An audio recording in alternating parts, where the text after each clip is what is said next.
បាទសួស្តីបងប្អូនទាំងអស់គ្នាសម្រាប់វីដេអូមួយនេះខ្ញុំនឹងចែករំលែកអំពី technique ពិសេសមួយ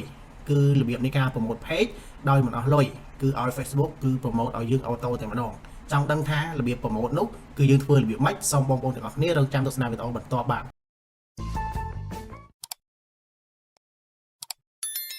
អញ្ចឹងដូចខ្ញុំបង្ហាញបងប្អូននៅក្បាលវីដេអូអញ្ចឹងដើម្បីតាក់ទងអំពីការ promote page ដោយមិនអស់លុយថាតើយើង promote របៀបម៉េច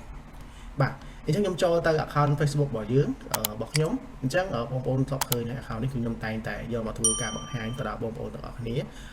តាក់ទងអំពី technique ផ្សេងៗហើយធ្វើការឧទាហរណ៍ទៅដល់បងប្អូនអញ្ចឹងណាបាទអញ្ចឹងដើម្បី promote page ដោយមិនអស់លុយហើយឲ្យ Facebook គឺ promote ឲ្យយើង auto នោះគឺទី1យើងត្រូវបំពេញនៅ7ចំណុចហើយ7ចំណុចមានអីខ្លះខ្ញុំនឹងបង្ហាញបងប្អូនបន្តតោះ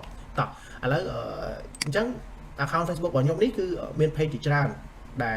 នៅក្នុងហ្នឹងហើយ page ខ្លះទៅគឺនិយាយទៅ page ទាំងអស់នេះគឺខ្ញុំអត់សូវធ្វើការផុសទេ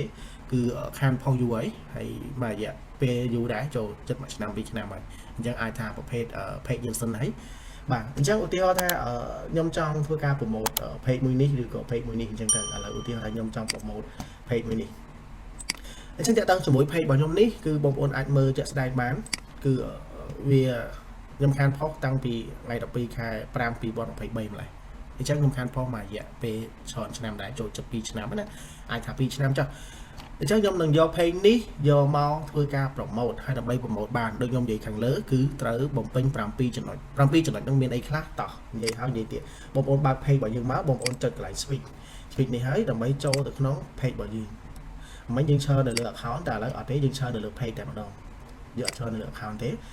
បន្ទាប់ពីបងប្អូនចូលក្នុងនេះហើយបងប្អូនទាំងអស់គ្នាចុចត្រង់កន្លែង Meta Business Suite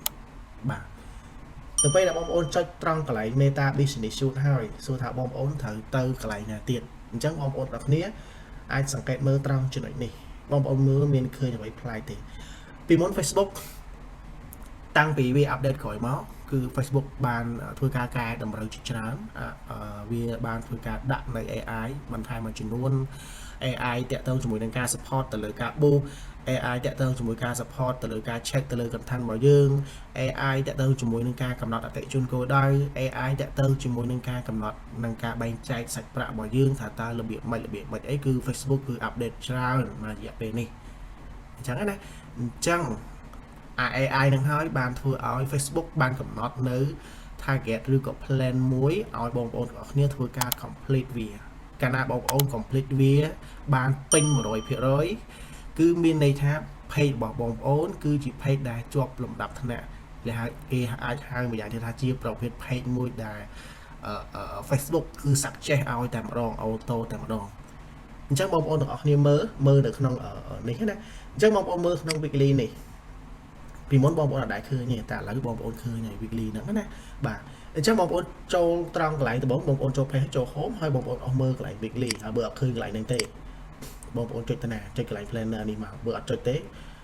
ជាតែប៉ុន្តែវាជាទូទៅវាលោតនៅក្នុងហ្នឹងតែម្ដងអានេះ to do list របស់វាណាអញ្ចឹងយើងអត់ចាំបាច់នេះទេមើលកន្លែង to do list ហ្នឹងមកបងប្អូនមើលត្រង់កន្លែង weekly plan នេះអញ្ចឹង Facebook វាមាន plan ឲ្យយើងក្នុងមួយខែមួយអាទិត្យតើយើងត្រូវបំពេញចំណុចអីខ្លះឲ្យ Facebook ដើម្បីឲ្យ Facebook ហ្នឹងធ្វើការ promote page របស់យើងបន្តទៅទៀតដើម្បីឲ្យវាចូលត្រូវទៅតាម system របស់វាត្រូវទៅតាម AI ថ្មីរបស់វាដែលវាកំណត់អញ្ចឹងណាបាទអញ្ចឹងមើលក្នុងនេះ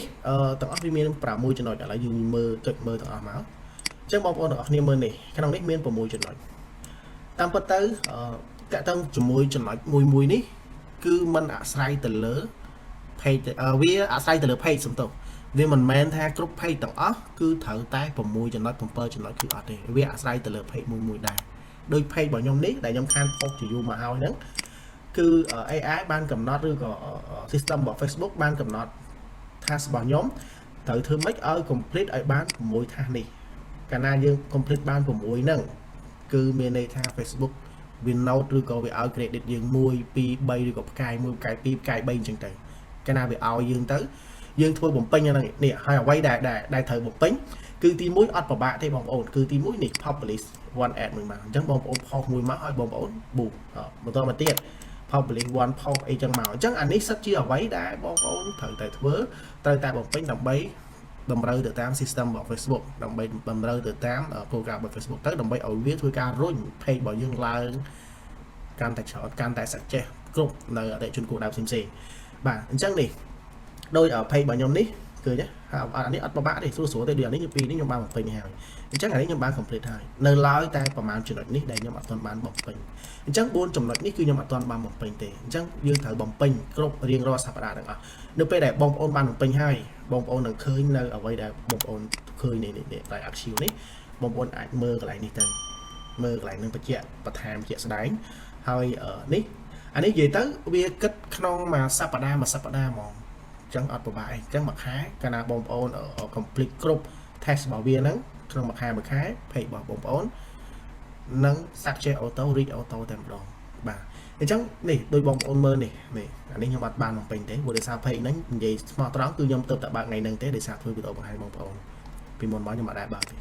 ដោយសារ account មួយនេះគឺខ្ញុំអត់សូវប្រើវាដែរបាទអញ្ចឹងអ្នកឃើញទេអញ្ចឹងសិតអានេះអ្វីដែលខ្ញុំត្រូវបំពេញប៉ុន្តែខ្ញុំអត់បានបំពេញទេអញ្ចឹង page ហ្នឹងគឺសង្កត់ថា search អត់ចង់ឃើញផងហើយមិនថាឡើយ Facebook គឺ suggest ឲ្យឬក៏ promote ឲ្យគឺអត់ទេប៉ុន្តែសម្រាប់ page របស់បងប្អូនដែលជាប្រភេទ page Rosy page ជីវកម្ម page ផ្លូវការអីផ្សេងៗបងប្អូនត្រូវ complete នៅប្រហែលចំណុចនេះ6ចំណុចនេះបាទអានេះ page មួយណាអញ្ចឹងសម្រាប់ page ផ្សេងទៀតឧទាហរណ៍នេះអានេះ page ក្រុមហ៊ុនរបស់ខ្ញុំនេះអ្វីដែលខ្ញុំត្រូវបំពេញណាបងប្អូនតាក់ទងមួយ story មានមួយអញ្ចឹងទៅហើយផុសមួយសប្តាហ៍គឺ12ផុសអញ្ចឹងត្រូវធ្វើម៉េចមួយសប្តាហ៍ខ្ញុំត្រូវតែផុសនៅក្នុង page មួយហ្នឹងគឺ12ផុសក្នុងមួយសប្តាហ៍ហើយបន្តមកទៀត page របស់យើងគឺត្រូវមាន reach 20000វា reach 28k ចន្លោះពី 28k ទៅ 153k អញ្ចឹងខ្ញុំត្រូវ complete នៅ target ហ្នឹងឲ្យបាននៅ test ហ្នឹងឲ្យបានហើយមួយទៀតនេះត្រូវតម្លាក់នៅត្រូវផុសនៅក្នុងIG ត្រូវ post story ត្រូវ create add account នេះអញ្ចឹងទៅឬក៏ត្រូវធ្វើអីផ្សេងបន្តហោហាទៀតកន្លែងហ្នឹងណាបាទអញ្ចឹងអានេះជាការងារដែល Facebook ដាក់ឲ្យយើងធ្វើក្នុងមួយសប្តាហ៍បើសិនជាយើង achieve វារាល់សប្តាហ៍រាល់ខែរាល់ថ្ងៃយើង achieve ទាំងអស់អញ្ចឹង page របស់បងប្អូនសង្កត់ថាมันបាច់ boost ទេគឺវារត់ឡើង auto តែម្ដងដោយសារអីនេះជាអ្វីដែលយើងដាក់ឲ្យ Facebook នៅពេលដែលយើងបំពេញទៅគឺគ្រប់ចំនួនរបស់វានឹងរុញ auto ហើយកន្លែងនេះគឺអត់ពិបាកទេត្រង់ចំណុចនេះហើយដែលខ្ញុំបង្ហាញបងប្អូនថា boost page អត់ចាំបាច់ប្រើលុយទេគឺឲ្យ Facebook boost ឲ្យយើងតែម្ដងហើយមាន7ចំណុចសម្រាប់ page របស់ខ្ញុំហើយ page បងប្អូនអាចនឹងមានចំណុចតិចជាងខ្ញុំឬក៏វាអាចនឹងច្រើនជាងខ្ញុំតែសម្រាប់ page ដែលខ្ញុំយកមកឧទាហរណ៍ឲ្យបងប្អូននេះគឺអត់មានច្រើនទេមើលបងប្អូនមើលអត់មានកំណត់ចំនួន reach អីទេប៉ុន្តែ page នេះដែលខ្ញុំកំពុងតែធ្វើការ boost រាល់ថ្ងៃនេះណាមានកំណត់ចំនួន reach អីច្រើនដែរអញ្ចឹងយើងធ្វើការបំពេញវាទៅបំពេញហើយគឺអូខេ page របស់យើងរលូនដើរ smooth ដើរ boost ទៅចំអតិថិជនគោលដៅតែម្ដងខ្ញុំនឹងព្យាយាមធ្វើវីដេអូបន្ថែមតាក់ទងអំពីកលឹះថ្មីការ update ផ្សេងតាក់ទងជាមួយនឹង Facebook ជូនបងប្អូនអរគ្នាកុំភ្លេចបងប្អូនមើលហើយជួយ like ជួយ share ម្នាក់មួយផងមិនថា channel YouTube មិនថា Facebook page ហើយបើសិនជាតនេអាចចូលមើលអាច join ជាមួយនឹង group Telegram របស់ខ្ញុំម្នាក់មួយទៅដើម្បីដឹងអំពីព័ត៌មាន update ផ្សេងតាក់ទងអំពី Facebook ហើយបើសិនជាបងប្អូនមានចម្ងល់អ្វីមួយឬក៏បងប្អូនធ្វើកន្លែងណាមិនបានបងប្អូនអាចឆាតមកខ្ញុំមកឬក៏ comment នៅក្នុង Telegram មក comment នៅក្នុង channel ហ្នឹងក៏បានដែរខ្ញុំនឹងបកស្រាយបន្ថែមពេលខ្លះអាចថាខ្ញុំធ្វើទៅវាអត់សូវច្បាស់ឲ្យបងប្អូនទាំងអស់គ្នាអញ្ចឹងវាពិបាកដែរអញ្ចឹងណាបាទអូខេអរគុណច្រើនសម្រាប់ការតាមដានវីដេអូមួយនេះសង្ឃឹមថាបងប្អូនទាំងអស់គ្នានឹងទទួលបានជោគជ័យដូចខ្ញុំដែរបាទសូមអរគុណសូមជម្រាបលា